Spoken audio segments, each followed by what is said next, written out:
Isa na naman pong disgrasyada ang napadpad dito sa Regine Bernardo Beauty Salon. Tignan niyo naman po ang buhok po niya, nag-DIY po sila ng pagoda. Kaya mukhang napagod na ang kanyang buhok. Itago natin sa pangalang Pamela si Madam. Ang nangyari po sa kanyang buhok ay tinirintas po at nilagyan po ng pagoda na gamot. Kaya ending ang nangyari po, ang kanyang buhok ay nag-frizzy. At kapag nabasa pa po ito, ayan, medyo gumugoma na po siya kapag hinawakan po natin. Kaya pinayuhan ko po siya na iwasan po muna niyang mag-shampoo para nang sa ganon ay masuklayan po ng kahit papaano ang kanyang buhok.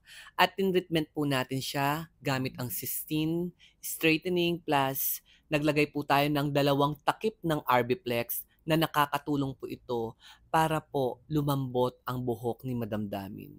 Ito po ay band protector, at the same time pwede rin po siyang isamot sa Sistine. Ganon din po sa coloring, lalo na sa mga may hilig magpa-bleach. So binabad lamang po muna natin ang buhok ni Madam Pamela ng at least 30 to 45 minutes. Then pinabanlaw na po natin ang kanyang buhok, pina-hair mask ko po siya, ginamitan po natin ng hair shine mask, at ilalagay na po natin yung 4-in-1 treatment sa buhok po niya, at hindi po natin isasagad sa anit. Ganon din po si Sistine, lalong-lalo na sa mga gamot na pang-reband. Hindi po sinasagad sa anit ang mga yon para hindi pagkaroon ng skin reaction or skin allergy ang client po natin. Binabad lamang po natin yung 4-in-1 treatment at least 15 minutes. After 15 minutes, binlow dry na po natin. At dito pa lamang po sa pagbo-blow dry, meron na pong improvement na nangyari.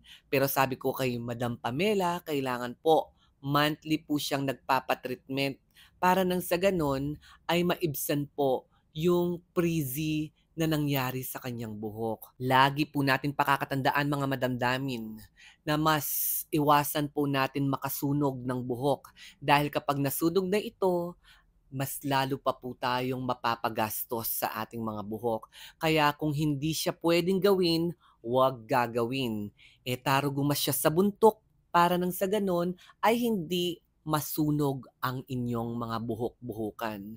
Na kagaya ni Madam Pamela ay sana magsilbing aral sa inyong mga nanonood. Huwag po basta-basta mag-DIY kung hindi alam yung mga teknik-teknik, lalo na kung bugbog ito sa kulay. Kaya si Madam Pamela ay nagsilbing aral sa kanya ito. Monthly ko pong pinapabalik sa kanya para nang sa ganon ay maalagaan at maibsan po at mawala ng tuluyan yung frizzy niya. Tiyaga-tiyaga. Eya talaga makakwaking misanan. Tama magician hairdresser tamo po. God bless.